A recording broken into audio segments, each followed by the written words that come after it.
Canal Católico 57. Dios quiere hablarte.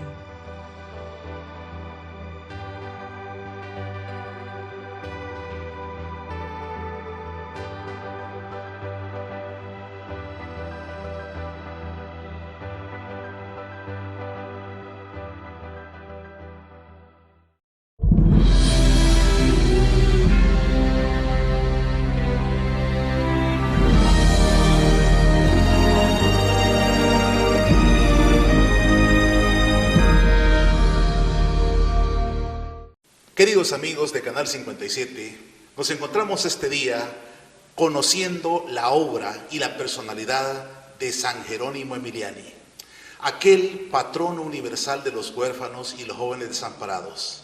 Nos acompaña en esta ocasión especial el padre Narciso Bordiñón, párroco de la parroquia Santos Niños Inocentes de Antiguo Cuscatlán.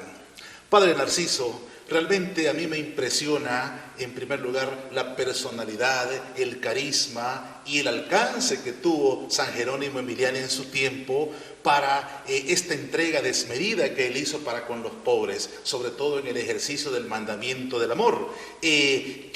¿Cuál es, diríamos, el carisma principal de la obra somasca en todo el mundo que le imprimió este gran santo de la Iglesia? Pues los padres somascos somos los herederos de este carisma del cual el Espíritu Santo dotó a Jerónimo Emiliani en la Iglesia Católica. El carisma es el amor hacia los pobres, los abandonados, en especial manera a los niños huérfanos. Y la providencia lo guió hacia esa actividad a través de una serie de circunstancias de su vida, pero con ese fervor y entusiasmo que él había encontrado en una conversión profunda al Señor. Católico de cuna, pero como muchos católicos se sabe que lleva una vida cristiana un poquito suave, light, como se dice. San Jerónimo pasó por un momento fuerte de conversión y se entregó totalmente al Señor. A través de ese carisma, pobres, pero especialmente niños huérfanos y abandonados. Es así como uno de los papas lo nombra beato y luego pues es nombrado santo. Leíamos en la biografía de San Jerónimo Emiliani cómo él vive un proceso de conversión, un proceso, diríamos, un poquito duro, al igual que San Pablo o que otros grandes santos de la Iglesia. ¿Nos podía platicar un poco cómo fue el llamado que él sintió a la conversión? ¿En qué circunstancias se encontraba cuando él sintió este llamado? Con gusto. Sí, en realidad la vida de San Jerónimo tuvo un cambio, un giro dramático. Él era de origen noble, de una de las 500 familias que dominaba la ciudad de Venecia, la República de Venecia. Y cuando entró en guerra, famosa la Lega de Cambrai, contra un poco de naciones, entre las cuales Francia, Austria, etc., Jerónimo acudió a ayudar a la patria, en la cual él esperaba encontrar también un futuro de gloria, ¿no? Distinguirse en la guerra. Y le fue asignado un lugar de frontera, un castillo en una localidad que todavía existe, se llama Cuero. Allá él fue naturalmente derrotado por el número de los enemigos, fue tirado al calabozo con esta consigna: si dentro de un mes no llegaba el rescate que ellos pedían a la República de Venecia, lo hubieran tirado al río que la base del castillo, el río Piave. Y Jerónimo se encontró sus sueños de gloria tirado en un calabozo con la perspectiva de una muerte inminente.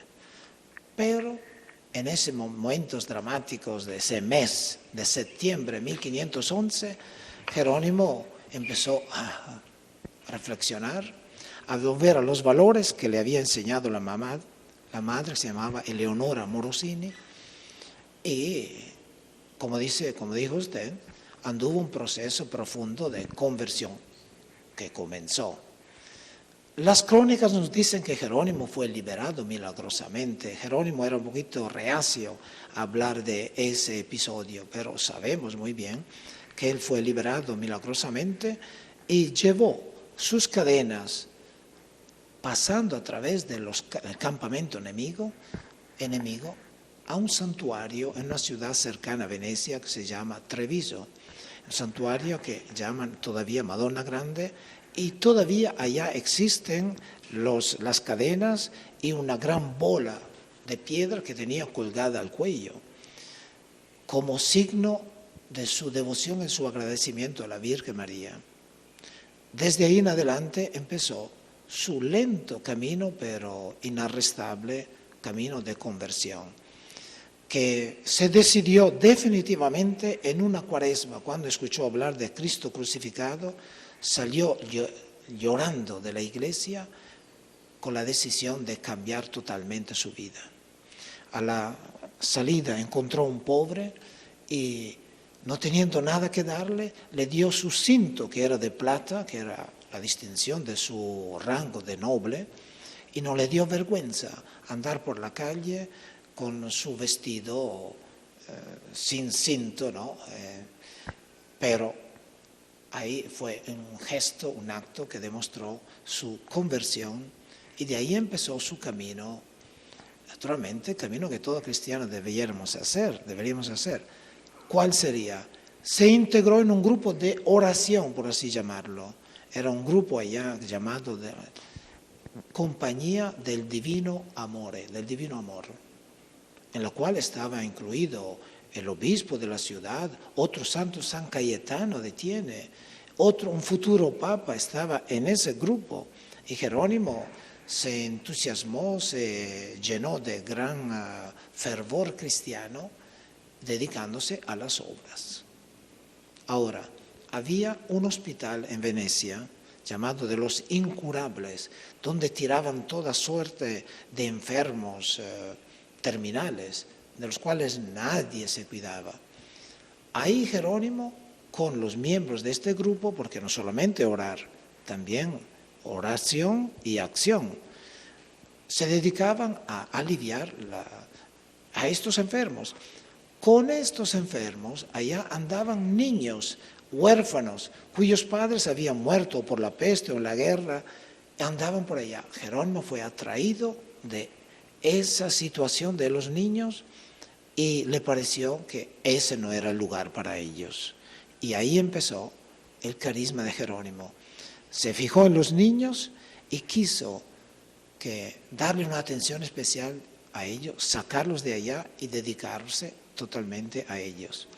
Se dedicará alma y cuerpo hasta físicamente cuando, llegada la carestía tremenda a Venecia, la familia, viendo que él iba regalando cosas a los pobres, a estos hambrientos que estaban muriéndose de hambre, pedían un pedazo de pan por caridad, Jerónimo empezó a sacar las cosas de su casa hasta que la familia dijo, alto ahí. Y Jerónimo salió de su casa y se fue a vivir con estos niños huérfanos y abandonados en un lugar que había rentado. Y ahí empezó su aventura con los jovencitos. Gracias, Padre Narciso, por ilustrarnos con la belleza de este héroe entre los santos, que pienso yo a una temprana edad asume el llamado por intercesión de la Virgen María, por supuesto, ¿verdad? En este caso, y que se dedica a hacer esta gran obra en favor de los pobres. Me llama la atención, Padre Narciso, una de las frases que tenía él cuando comienza ya a darle forma a la orden somasca, que se los mentaliza a sí mismos como siervos de los pobres, es decir, servidores de los más necesitados. Usted decía algo bien importante, y esto quizás para nuestros amigos televidentes de Canal 57, que en estos tiempos no vivimos situaciones tan diferentes a la de Jerónimo, son similares, pero me llama la atención también el hecho de que, como usted explicaba, él toma a los niños, toma a los huérfanos, pero no se limita solo al asistencialismo, sino que va promoviendo en ellos valores espirituales, superación humana y todo eso. ¿Cómo podríamos empezar a relacionar? esos hechos con la situación que vivimos actualmente en el mundo? Bueno, para empezar, quisiera destacar la obra de San Jerónimo, que fue realmente una anticipación de los siglos, porque los huérfanos en esa época, estamos en 1500, no estaban supuestos ser atendidos como se hace ahora, que el servicio social, que el ISNA aquí atiende a los niños abandonados. No, esos niños huérfanos estaban supuestos quedarse en la calle, quedar a la merced de la suerte, sin que nadie los atendiera. Jerónimo lo juntó, como dijo usted, pensó al futuro de estos muchachos y empezó a enseñarles un arte.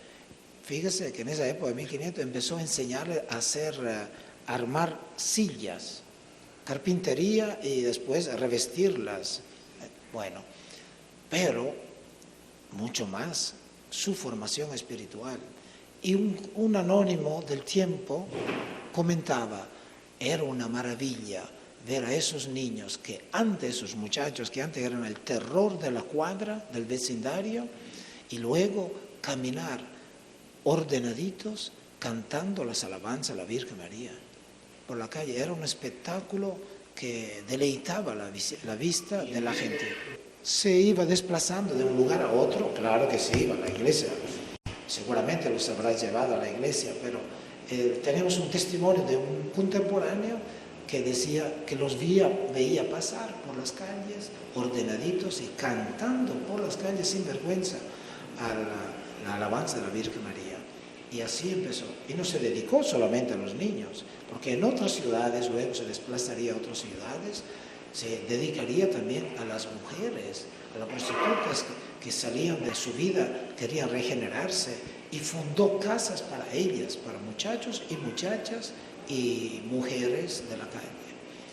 Eso ya en Lombardía, cerca de Milán, entonces a una distancia de 300 kilómetros, porque ahí lo llamaron, dado este fervor y este impulso novedoso que Jerónimo estaba dando a su vida cristiana. En pleno espíritu de la Contrarreforma, en realidad nos ha dejado una oración en la cual pedía al Señor que devolviera a la Iglesia al estado de santidad de los tiempos apostólicos. Era un hombre de iglesia, no era sacerdote ni diácono, un laico como la mayoría de nuestros católicos, pero con un tal fuego, un tal espíritu que atrajo hasta sacerdotes a su, después la definiría compañía de los siervos de los pobres, como usted dijo. Una denominación un poquito insólita, ¿no? De hecho, actualmente nosotros no nos llamamos así, sino nos llamamos padres somascos, religiosos somascos. Pero en esa época, compañía de los siervos de los pobres, el acento que quiso dar, él era como un representante de la iglesia, era iglesia que sentía esta necesidad y este impulso de dirigirse a los pobres para mostrar la entrañable amor de Dios Padre hacia la humanidad. Y nosotros lo hacemos a través de la caridad. Excelente. Ahora entiendo yo por qué esa inquietud de Jerónimo Emiliani de que la iglesia, lo que pedía en la oración, que la iglesia volviera a los tiempos apostólicos, porque en el libro de los Hechos de los Apóstoles leemos, para el caso Hechos 2:42, que dice que los primeros cristianos asistían asiduamente a la enseñanza de los apóstoles, a las oraciones, a la convivencia, que todo lo tenían en común y que no había ningún necesitado entre ellos. Es el espíritu de caridad que impulsaba. Es impactante también en el marco histórico en que se desarrolla Jerónimo Emiliani, tiempos de guerra, tiempos de peste, tiempos de hambruna, para citar tres de las calamidades del mundo. Como él, yo leí en su biografía que también se dedicaba a enterrar, a dar cristiana sepultura a los cadáveres que quedaban tirados en la guerra, y como usted decía, a atender a los enfermos que nadie atendía, que diría yo, me atrevería a afirmar que practicó todas las obras de misericordia, tanto espirituales como corporales, pero también enseñaba a que no sabía, enseñaba oficio, enseñaba doctrina. ¿Qué podíamos hablar de esas 14 horas de misericordia. Bueno, San Jerónimo realmente era un hombre lleno de fervor. Y cuando se desplazó hacia Milán, no solo se quedó en las ciudades, iba con sus niños a los campesinos, les ayudaba y en el momento en que descansaba, él aprovechaba para darle catecismo. Y antes había solicitado a un sacerdote dominico que le preparara un catecismo, que fue una anticipación de catecismo después de San Pío X, de pregunta y respuesta, que él utilizaba con los niños y con los campesinos. En realidad, Jerónimo se dedicó a la actividad caritativa, influyendo profundamente en el medio ambiente en que vivió. Pero el secreto estaba en su profunda interioridad. En realidad, como Jesús, él también pasaba noches en una cueva que quedaba en el área de Somasca, el pueblo de donde nosotros los padres hemos sacado el nombre. La gente decía los padres de Somasca y al final quedamos somascos. Los somascos. Pues en ese pueblito había una montaña, ahí Jerónimo se retiraba, lejos de todo, y dicen los contemporáneos que como Moisés y Jesús regresaba en la madrugada con su rostro radiante. Ahí sacaba la fuerza. Y como dijo usted, no retrocedió ni delante de las cosas más retadoras como la de dar sepultura a los cadáveres contaminados por la peste que se podía contraer, y de hecho la contrajo. En el pueblito quedaban cadáveres tirados por la calle que nadie se atrevía a tocar por el miedo al contagio. Jerónimo tuvo compasión y lo hizo allá en el pueblito de Somasca, y fue donde contrajo la peste, que se llamaba, que era una enfermedad contagiosa que llegaba cada 50 años por las ciudades de Europa y barría la mitad de la población. Jerónimo se sintió mal y cayó en la cama, que no era ni siquiera de él, de un lugar que un vecino le prestó. Y ahí en unos pocos días, el 8 de febrero de 1537, murió Jerónimo delante del llanto y del pesar de todos los habitantes de ese valle de San Martín, donde estaba ubicada la ciudad, el pueblito de Somasca. No lo enterraron inmediatamente porque para permitir a la gente de verlo, y fue un acudir masivo en la iglesia de Somasca, todavía donde está él actualmente sepultado. Unos años más tarde, San Carlos Borromeo, arzobispo de Milán, llegó a esa iglesia porque estaba en la diócesis de Milán y dijo: aquí hay un olor especial, un perfume que yo siento. Aquí debe haber sepultado algún santo. Y de hecho le dijeron los religiosos: aquí está sepultado nuestro fundador, que todavía no estaba proclamado santo. Dijo: tráigame un incensario, que yo necesito rendir homenaje a este que es un santo. Y aún antes de haber sido proclamado santo, él, que era cardenal de la iglesia, rindió honor a este santo incensando su cuerpo que estaba sepultado en esa iglesia.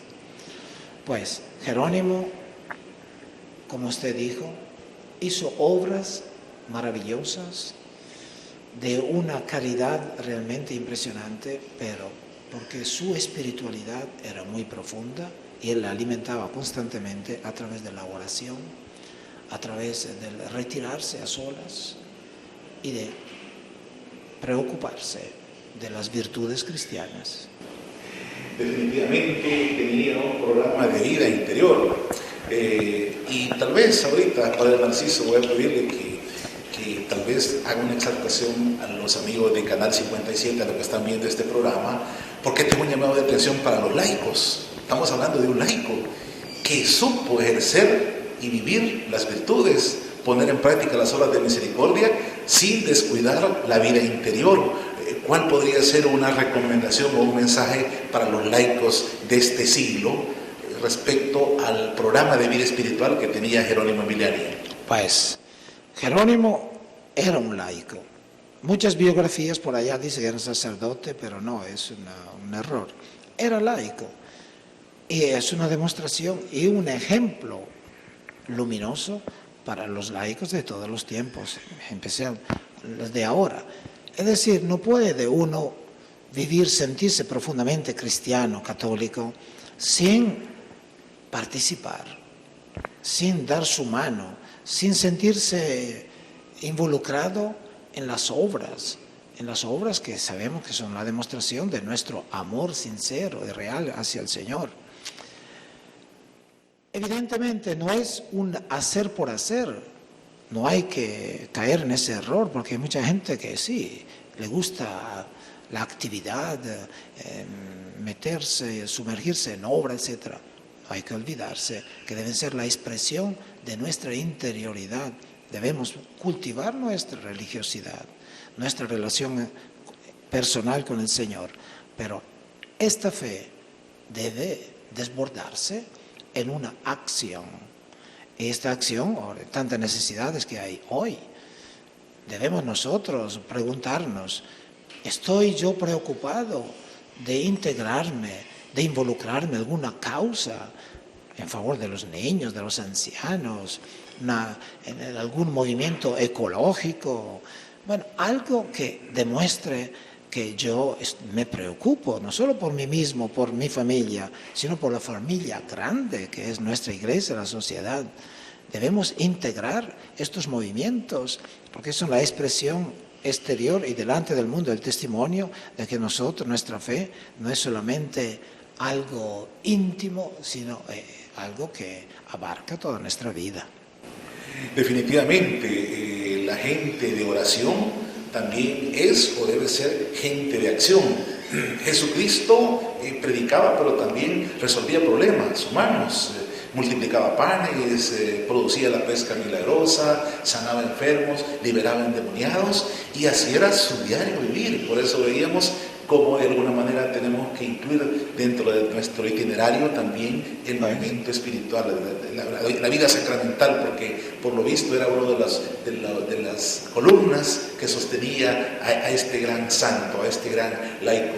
Interesante cuando usted nos platicaba de la muerte de San Jerónimo, cómo su cuerpo está varios días expuesto a la vista de los fieles sin corromperse, y eso es una señal de santidad. Casos de incorruptibilidad en la historia de la iglesia hay muchos, y es interesante también el detalle de San Carlos de Borromeo, que siente ese olor. Me imagino el mismo olor que sintieron los apóstoles en la tumba de la Virgen María, ¿verdad? Y que San Pablo, pues cuando se refiere a la gracia que mora en alguna persona, habla literalmente del buen olor de Cristo, el buen olor de Cristo. Ya diríamos, Padre Narciso, de cómo podríamos resumir un poco la presencia de la Orden Somasca aquí en El Salvador. Bueno, Jerónimo dejó un carisma. Ese carisma no es de él, pertenece a la Iglesia. Por eso nosotros estamos interesados, los padres somascos, y todos los que son de la familia extendida somasca, porque están las hermanas somascas, que se inspiran al mismo carisma. Los somascos aquí en El Salvador hemos llegado en el 1921. El padre Brunetti fue el primero que llegó aquí. ¿Y por qué llegamos en El Salvador? Fíjese que la comunidad somasca, ¿no?, ha tenido una falla en su historia que no se había propagado, muy difundida en Italia, en casi todas las ciudades. Pero el Papa en 1928 dijo, atención, si ustedes quieren que proclamemos a San Jerónimo patrono universal de los huérfanos de la juventud abandonada, deben ustedes también demostrar universalidad, de manera que vayan, pues, y fuimos exactamente, salimos de Italia, hubo una invitación de parte del obispo de aquí de El Salvador y se instalaron los padres somascos, primero en el centro, Calvario, etc. Y luego le preguntaron al obispo, ya queriendo expandirse un poquito más, ¿cuál es la devoción mariana aquí en El Salvador más difundida? Dijeron, el obispo les dijo, a la Virgen de Guadalupe, y es por eso que, instalándose aquí en la Ceiba de Guadalupe, empezaron a fundar el santuario a la Virgen de Guadalupe. Esa fue la razón de la existencia del santuario dedicado a la Virgen Guadalupe, que luego, con la ayuda de una persona humanitaria, cual fue Walter Thilo Deininger, no solo donó el terreno donde está ubicado el santuario, la comunidad somasca y las hermanas somascas, sino también proporcionó el dinero necesario para construir la basílica. Él, que era luterano, no le importó que estaba invirtiendo su dinero en un santuario dedicado a la Virgen, en la cual los luteranos no son tan entusiastas como nosotros los católicos. Pero eso revela también la personalidad muy religiosa y humanitaria de Walter Thilo Deininger. Ahí empezamos. Los padres se dedicaron en un comienzo a atender el correccional que estaba al frente de la basílica, actual Basílica de Guadalupe, que luego fue trasladado a otra parte. Ahí continuaron la obra. Después del correccional, un hogar para niños huérfanos y abandonados, al lado el Colegio Emiliani. Porque nosotros, ¿dónde vamos? Continuando el carisma de Jerónimo, no solo le damos un albergue a los niños, pero debemos pensar al futuro de ellos. Y es por eso que en las 3 repúblicas aquí de Centroamérica, Salvador, Guatemala y Honduras, en todas las 3 tenemos colegio y hogar. El hogar para dar a los niños realmente una atención, una familia. Y el colegio técnico para darles a ellos un futuro. Y de hecho, ellos todos estudian ahí. Ahora, aquí en El Salvador tenemos, además de la Basílica de Guadalupe, la parroquia del centro, el Calvario. Llevamos muchos años ahí. Luego, al frente de la Basílica de Guadalupe, tenemos el Colegio Emiliani y el hogar que de ahí se trasladó ahora hacia la propiedad del seminario, aquí cerca de las Somascas. Aquí todavía hay 40 niños internos que estudian en el Emiliani exactamente y que pensamos lanzar a la sociedad luego ya equipados con su preparación técnica, listos para defenderse en la vida, rodeados de cariño, de atención, de manera que no salgan como niños resentidos, jóvenes resentidos a hacer maldades, sino como ciudadanos a contribuir al desarrollo de nuestra sociedad. Y así continuamos el carisma de Jerónimo. Naturalmente, aquí necesitamos que también los laicos se involucren. Jerónimo, cuando fundaba una institución para niños, no la dirigía él, dejaba a los laicos que la dirigieran, proveyeran, e invitaba a los religiosos somascos solamente a darles la atención moral y religiosa, los sacramentos. Esa era la estructura de la obra. Laico al frente y la responsabilidad económica, y los padres la atención formativa y espiritual. Excelente. No me cabe duda que Jerónimo Emiliani fue un gran animador, ¿verdad? Un animador, una persona que supo integrar y lograr la comunión entre las fuerzas vivas, digamos, de la iglesia y de una nación para resolver los problemas del mundo. Pienso yo que si tomáramos modelo de toda la gestión que él hizo en ese momento de la historia, tendríamos solución a muchos de los problemas que aquejan actualmente a nuestro mundo.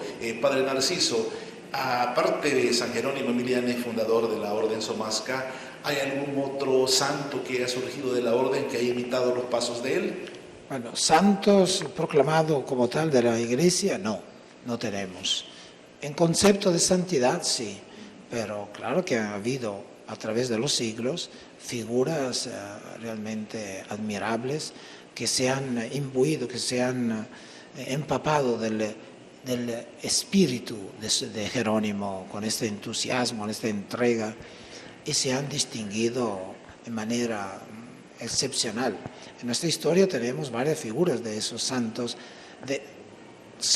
no proclamados, que son desconocidos porque en realidad hay tanta gente y tantas figuras también en la Iglesia que haría falta publicizar para que la gente no solo los admire, sino también los imite.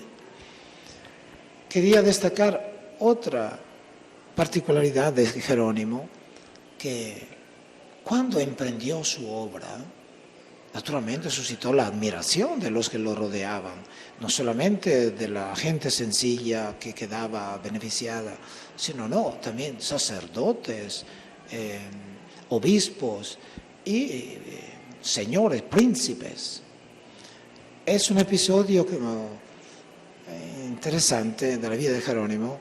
Cuando se acercaba a Milán, ya con la fama de santidad y también con ese espíritu de entusiasmo, el duque de Milán fue a invitarlo a que se quedara con él en la corte y le envió una bolsita con monedas de oro para que pudiera solventar los gastos.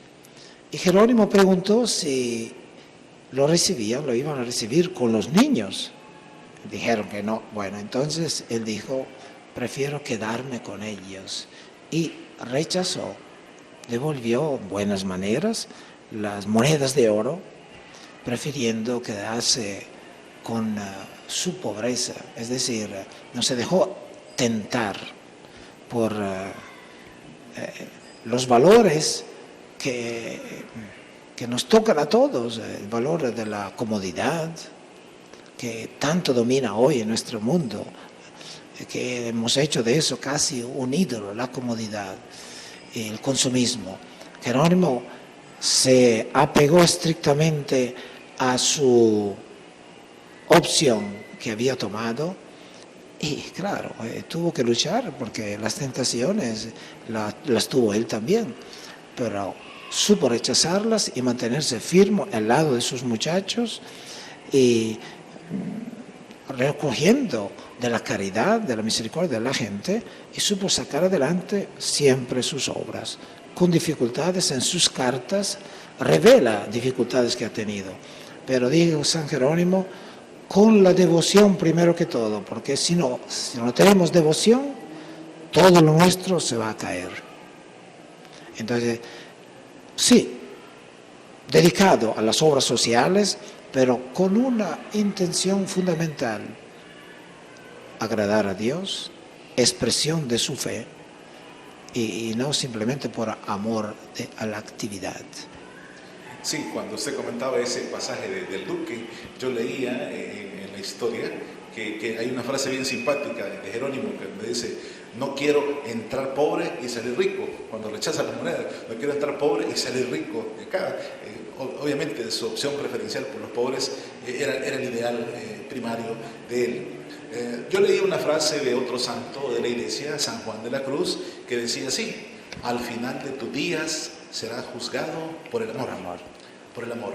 Definitivamente para San Pablo es la principal de las tres virtudes teologales, fe, esperanza y caridad del amor. Y él mismo dice, si yo pues no tengo amor, yo nada soy. Señor, ¿podría hacerse una exhortación hacia nuestra iglesia para impulsar un poquito más a la caridad, siguiendo pues el modelo de Jerónimo, ¿cuáles serían los elementos principales que debería contemplar, por ejemplo, una parroquia para con sus feligreses y sobre todo para los sectores más vulnerables de la sociedad?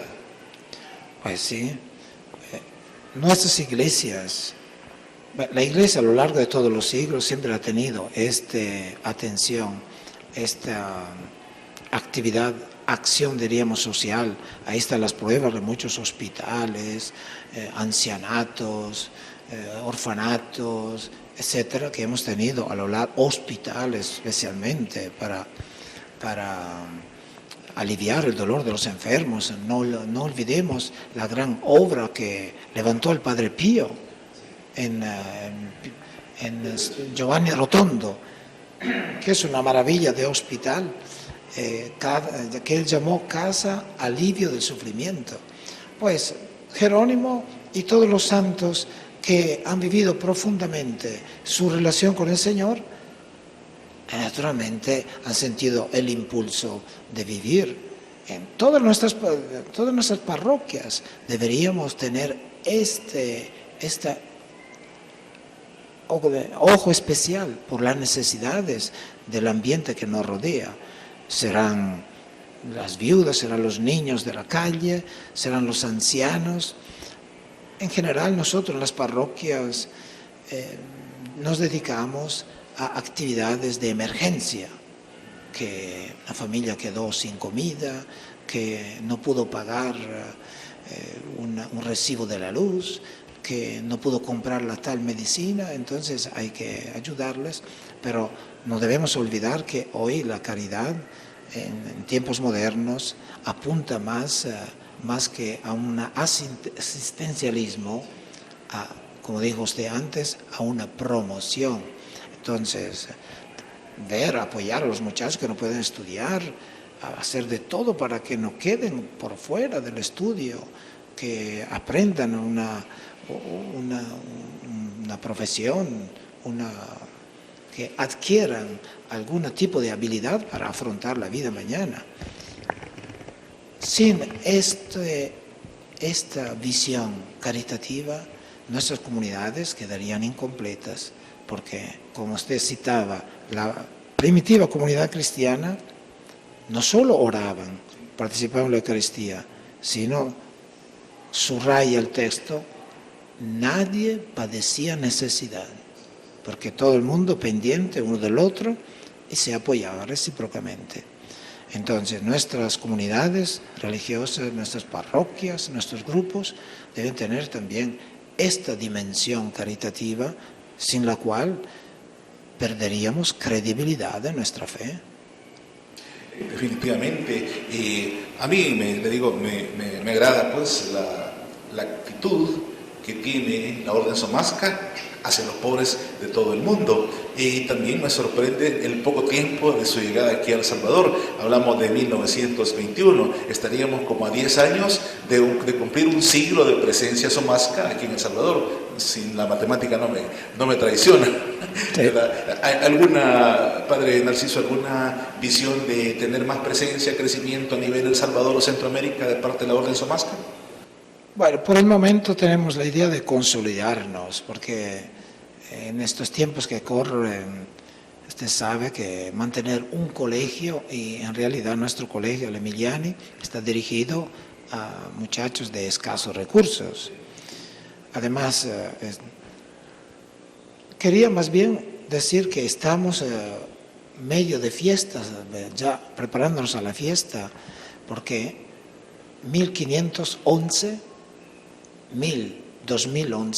serían 500 años de la liberación de Jerónimo de la cárcel, de la cárcel a la cual fue tirado cuando perdió. Y de la aparición de la Virgen María. La aparición de la Virgen María, exactamente, cuando Jerónimo fue liberado de la cárcel y con sus cadenas fue a presentarse al santuario de la Virgen María en agradecimiento. Entonces nosotros estamos en una fase así de preparación y de meditación, inspirados por ese evento que ha tocado profundamente la vida de Jerónimo, a fin de buscar una renovación también nosotros e inspirarnos siempre más profundamente a su carisma. En este momento, aquí en El Salvador, tenemos una casa en Huacotecti. Cabañas, donde también hubo un comienzo de un seminario, luego niños, huérfanos, y ahora están dedicándola para programas de promoción social allá. Tenemos casas en Guatemala, la ciudad de Guatemala, colegio, otra parroquia San Pedrito con el hogar para niños. En Honduras, Tegucigalpa, lo mismo. Colegio técnico, un hogar para niños y una casa que se abrirá próximamente, que será otra casa para niños allá en Guatemala, en Honduras.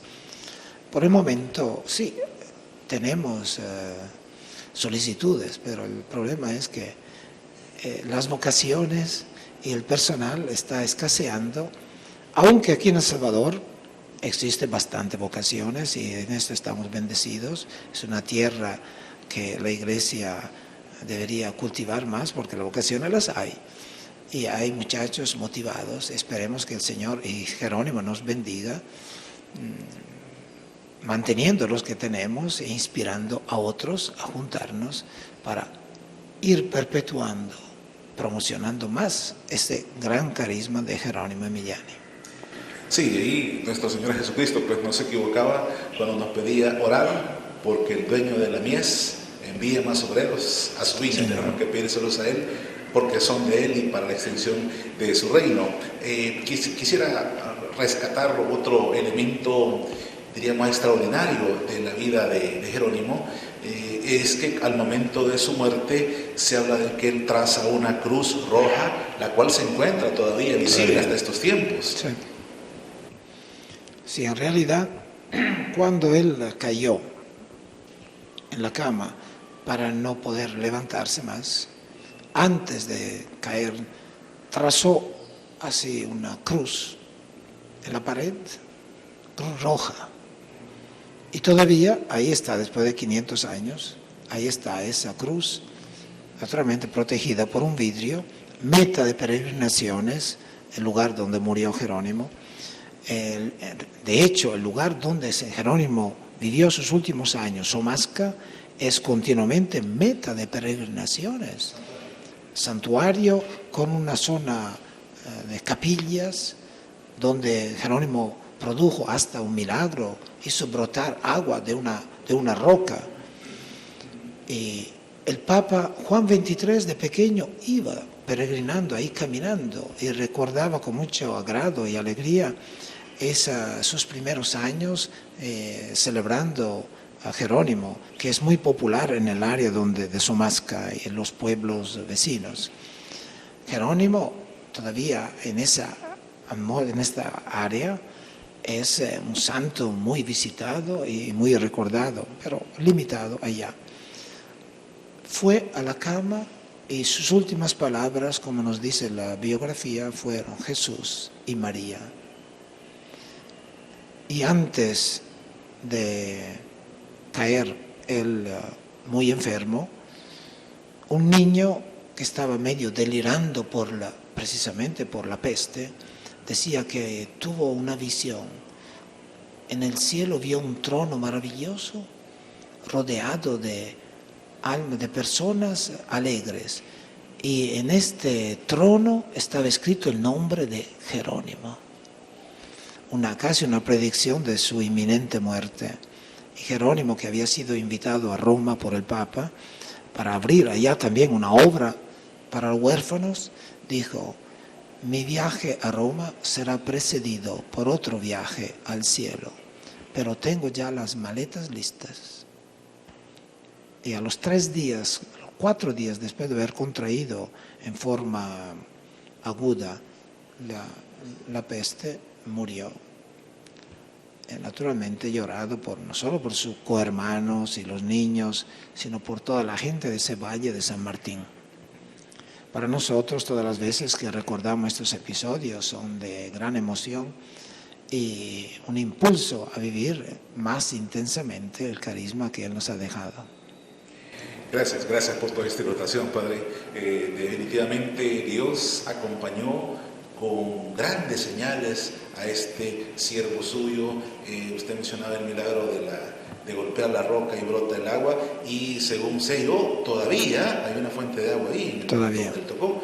También hay otro milagro, que es el de la multiplicación de los panes. Un día que él solo tenía 3 panes, como aquellos 5 panes y 2 peces en despoblado, ¿verdad?, que Jesús hizo multiplicar. Él también pudo dar comida a muchos hambrientos, a muchos niños en esa oportunidad, y obviamente era una señal del cielo, y Dios acompañaba su accionar con todo este tipo de prodigios y milagros, definitivamente.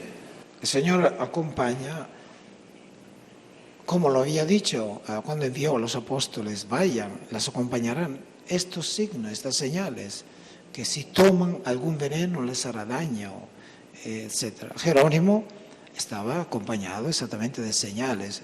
Un milagro, lo que tú aludiste: una noche los niños estaban rodeados aislados por la cantidad de nieve que había caído, no podían bajar al pueblo a tomar provisiones de pan.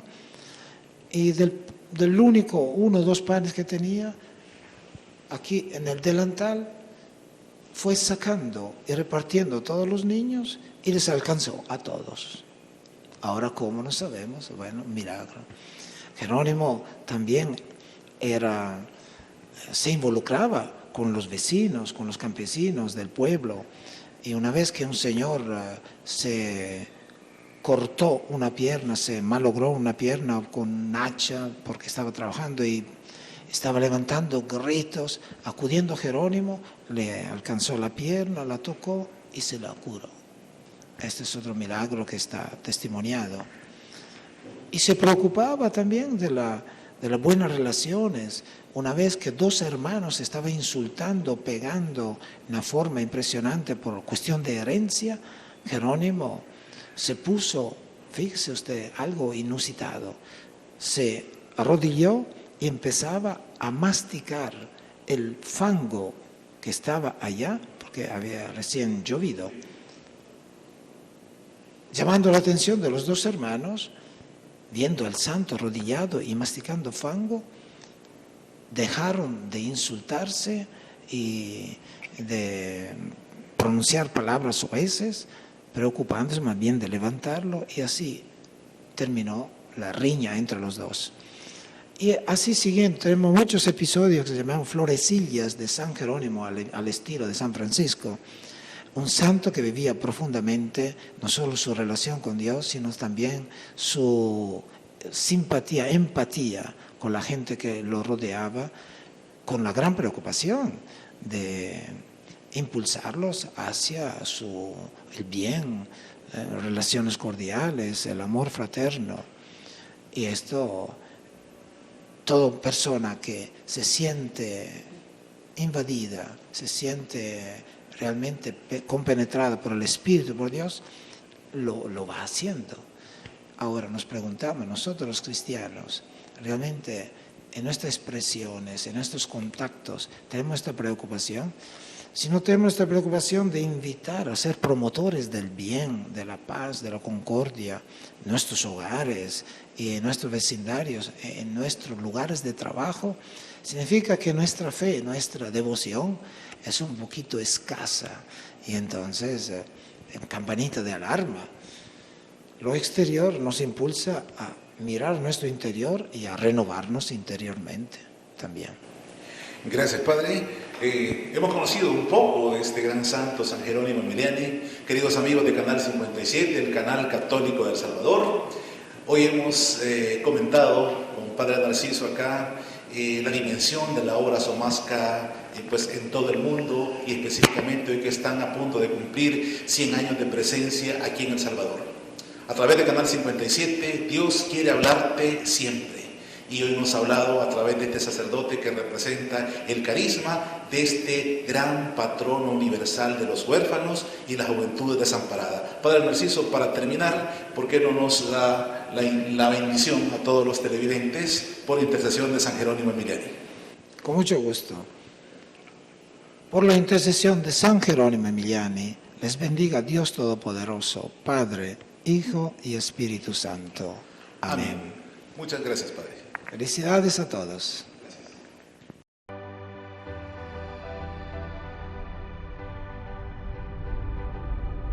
Canal Católico 57. Dios quiere hablarte.